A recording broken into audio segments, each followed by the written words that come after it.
How I wish na itong ikukwento ko sa inyo ay matagal ko nang alam. Baka matagal na ako yumaman. Panoorin mo to, kapatid. Gandang araw po, ako po si RP ng Jim Dipo. So, alam mo ba na kailangan mo lang ng isang bahay at lupa para mapalago ang mga ari-arian mo? Okay, kung meron ka ng sariling bahay at lupa, para sa'yo tong video na to. At kung wala ka pa sariling bahay at lupa, baka para rin sa'yo to para alam mo kung anong gagawin mo pag meron ka ng sariling bahay at lupa. Okay, so ilan sa atin ngayon, lalo na yung mga kapatid na natin na sa OFW, sa ibang bansa, may mga napundar ng bahay at lupa yan, di ba? So, kalimitan, Filipino mentality, yung bahay na pinundar natin, doon tayo nakatira lang. Di ba? Pero, kagaya nung napapanood nyo sa mga videos ko, pinopromote natin ngayon na yung bahay, lalo na yung unang-una mong bahay, huwag mo i-consider na pang matagalan mong bahay. Gawin mong negosyo yung baba, second floor mo ay bahay mo. Okay? Pero ngayon, kung nakabili ka ng bahay at lupa, di ba? Kasi may nag-comment sa atin na sana yan na lang ang ginawa ko sa bahay ko noon, na hindi lang first floor, second floor bahay. Sana yung first floor, commercial, yung second floor, bahay ko. Okay, hindi pa huli ang lahat. At ito yung good news. Palalaguin natin yan. Pero, beware. Kailangan pag-aralan mo to. So, ito ngayon yun. Katulad ng ginawa ko, yun yung ipapayo ko or kukwento ko sa'yo. Okay. So, way back 2019, umutang ako sa bangko sa BDO. So, 2 million, nabili ko tong property na to, makikita nyo. Pero, kagaya nung pinipreach ko, hindi lang tinitirhan yan. Kasi makikita nyo, tinayuan ko ng gym yan. Naglagay tayo ng gym.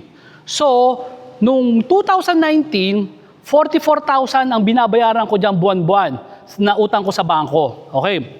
Medyo nakakatakot. 5 years to pay lang kasi yan. So, para matulungan ako na mabayaran yung utang na yan, nagtayo ako ng gym. At yung gym, may mga pagkakataon na kulang sa 44,000 yung babayaran. Pero, konti na lang yung iaabono ko kung sakasakali. At may mga buwan naman na kumikita siya ng 44. Ang punto ko lang, yung 44,000 na binabayaran sa bangko, hindi 100% galing sa sarili kong bulsa.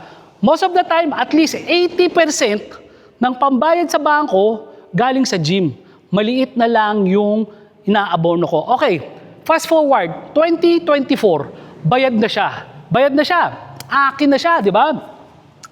Pwede na ako tumigil kasi may sarili na akong bahay at lupa. Pero wait, there's more. So, ngayon, pakita natin, umutang uli ako sa bangko. Okay. Ang maganda nito, yung 2 million na utang ko sa bangko, pakita natin, yung original na approval ng loan, yung 2 million na original approval sa bangko, ngayon, naging 4.8 million na. Grabe! Tumaas yung value ng property ko. Pati yung kung paano ko siya yung utang, tumaas din. Di ba? Okay. So, fast forward ngayon, inutang ko uli, 4.8 million na yung utang ko. Okay. So, anong gagawin ko ngayon sa 4.8 million? Yung 4.8 million, meron akong minanang property, lupa. So, pakita natin yan, lupa pa lang makikita nyo. Pero ngayon, tinatapos na natin yung buong building, Airbnb yan, na may 2 swimming pool, na ang budget natin is 4.8 million din. Okay? So, hiwalay yung value ng lupa. Yung value ng lupa around 2 million. Tapos yung construction cost is 4.8. So, originally, meron akong lupa na nagkakalaga ng 2 million lang. Okay?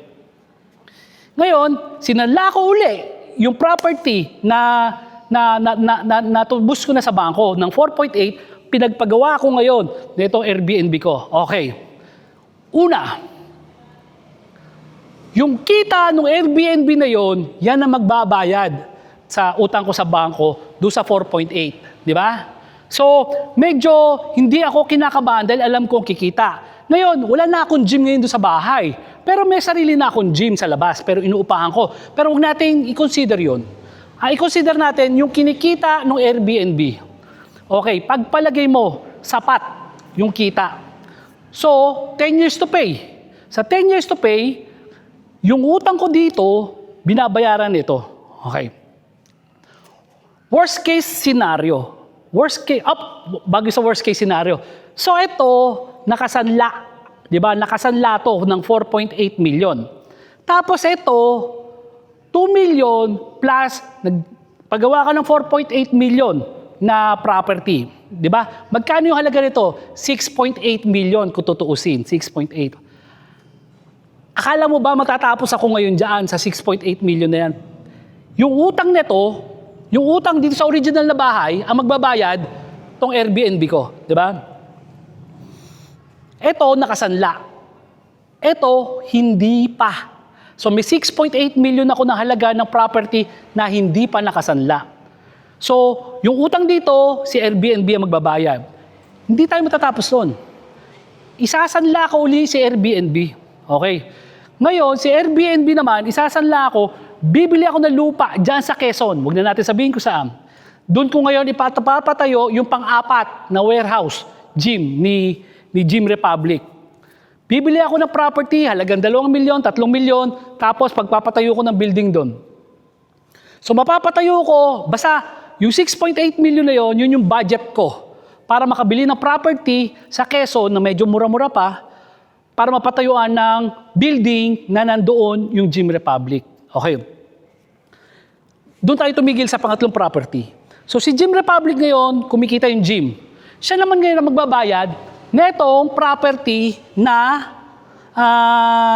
inutang natin dito, yung Airbnb. Siya naman ang magbabayad kasi sa Airbnb, ang binabayaran niya yung dating natubos na property. Si Gym Republic, ang babayaran niya yung property na Airbnb. Okay, doon lang tayo tumigil. Isipin mo, isang property lang ako meron, pero nanganak ng 2. Di ba? Ano yung pwedeng mangyari? Worst case scenario na pwedeng mangyari? Maiilit. Meron kang hindi nabayaran. Okay, bigyan natin ng magandang sitwasyon. Let's say, 5 taon ka nang nakabayad ng utang. At yung utang mo, 10 years to pay. 5 years bayad ka na, 5 years may utang ka pa. Hindi ka na makabayad. Okay. Worst case scenario, number 1 situation, worst case, pinaka-worst, nailit. Nailit lahat ng nakasanla. Nailit yung original na property na una mong pinundar na halagang 2 million mo lang nakuha. Pero ngayon, naging 4.8 million. Tapos, yung 4.8, pinatayuan mo doon sa property mo na 2 million, naging 6.8 million ngayon yung property mo na yon. Sinanla mo 6.8 million, nakabili ka ng property at building na 6.8 million din. So, na-elite. Worst case scenario, na-elite yung 2. Di ba? Yung pangatlo mong property, hindi nakasanla yan. Tandaan mo. So, yung original pa rin na meron kang 2 million na halaga ng bahay at lupa at meron kang 2 million na halaga ng lupa, so may 4 million ka dati. Yan yung halaga ng lupa mo. Ang kapalit niyan, meron kang 6.8 million na property. So, hindi ka nalugi. Kumbaga, ang talo mo, tabla. Na-elite lahat yung mga property, pero may natira ka pa rin na isa. Na ang halaga, 6.8 million. Samantalang, originally, yung 2 property na yan, pagpaligay na 4.8 million. Yung current halaga nung bago mong inutang, yung dati mong inutang, plus 2 million. So, 6.8 million. So, hindi ka nawala na 6.8 million. Kasi, meron kang property na 6.8 million. So, kung magkano yung net worth mo nung nag-umpisa ka na 6.8 million, yung pa rin yung current worth mo pa rin, kahit mailit yan. At ang pinaka-best sitwasyon naman yan, what if nabayaran mo yon, yung 4.8 million mo or 6.8 million mo dumoble. Diba? Okay. May isa pang sitwasyon. What if nga, 5 taon mo na nabayaran, 5 taon hindi mo na babayaran. It's either, 2 yung property na nakasanla, di ba? It's either, ibenta mo yung isang property. Kasi may equity yan may nabayaran ka na dyan Benta mo para matubos tong isa. So, nawalan ka na isa, pero nadagdagan ka ng 2 property. Di ba?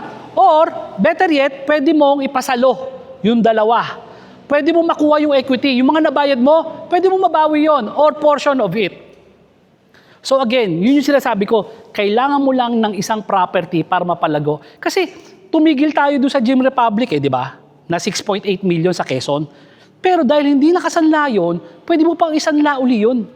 Isanla mo yun para makabili ka uli ng property. Di ba? As long as yung property na bibilhin mo na galing sa inutang mo, kumikita ng pera. Di ba? And worst case scenario, matalo ka man, mailit man yan, yung huling-huling property na binili mo, sa'yo yan. Nakapangalan sa'yo yan. At walang utang yan. Kaya hindi ka matatakot. So again, pag sinumototal mo, ang talo mo rito, tabla. Okay? Wait. Itong mga gamit na nakikita natin sa likod, para kay Sir Brendon Lesino to, ng La Trinidad, Benguet. So Sir Brendon, yun, magandang payo to. Kung sakasakali lang na itong mga equipment na nakikita nyo sa likod ay para sa inyo, kung sakasakali lang na nagtayo kayo nga ng gym nyo sa sarili nyong bahay, sarili mong bahay, calculated risk, pwede mong isanlayan para makatayo pa uli, makabili na isang property, tayuan mo uli ng isang gym o tayuan mo uli ng ibang negosyo, nakikita. Worst case scenario, mailit man to, meron kang bagong property na walang utang. Pwede mo palaguin. Kaya alam mo, ganyan yung gawain ng mga mayayaman. Pinakikinabangan nila maigi yung bangko. Yung ibang tao, actually, yung mga mahihirap lang ang takot sa bangko. Pero yung mga mayayaman, hindi sila takot sa bangko kasi alam nila mapapakinabangan nila. Ang daming misconception sa bangko na Quezon. Sana makita natin yung yung comment. Sabi niya, patay ka na, nagbabayad ka pa ng utang. Okay, given, kasi 15 years to pay, pwede ikamatay mo nga yan kababayad Pero alam mo ba, na pagka umutang ka sa bangko, naka-insured ka. At pag namatay ka, bayad na yung property mo. So, hindi naman sasabi ko, mas mabuti ka pang patay. Pero kung in case na mamatay ka, habang nagbabayad ka ng utang mo sa bangko, bayad na yan. Mamanahin na lang ng mahal mo sa buhay yan. Di ba? Pero kung alam mo to, hindi ka matatakot. Tapos, may nagsasabi dyan, ang taas-taas ng ng interest ng bangko. Hindi siya ganun kataas. Kung nautang ka nga sa 5-6 20% yun 5 to 10% to 20% yan isang buwan. Alam mo ba na ang interest ngayon, 7 to 8%. 7 to 8% yan sa isang taon. So lalabas yan, wala pang 1%. Wala pang 1% isang buwan. Pero ikaw, wala ka sa loob mo mag 5-6, 5-10% ang kita, ang interest. Ang bangko, lit-lit lang. Pero hindi mo ba alam kung 7% lang, 8% lang ang interest ng bangko, tapos naglagay ka ng negosyo na kumikita ng 10 to 20% isang taon, meron ka ng pambayad sa utang mo, may matitira pa sa'yo. So yun. Yung mga mayayaman, ginagamit nila yung paraan na yan para lumago. Diba? Isipin mo, isang property ka lang meron, pero napalago mo yun. Kaya ito yung sinasabi ko, kung to, alam ko, 25 years old ako, baka bago ako mag 40 years old, maraming property na ako at retirado na. Pero hindi pa naman huli ang lahat. Nai-enjoy ko ang buhay ko ngayon at ito ang tinuturo ko sa mga anak ko para gayahin nila nang sa ganon, hindi na nila kailangan umabot ng 40s para mag-retire. Ako po si RP ng Jim Tipong. Ganaro po.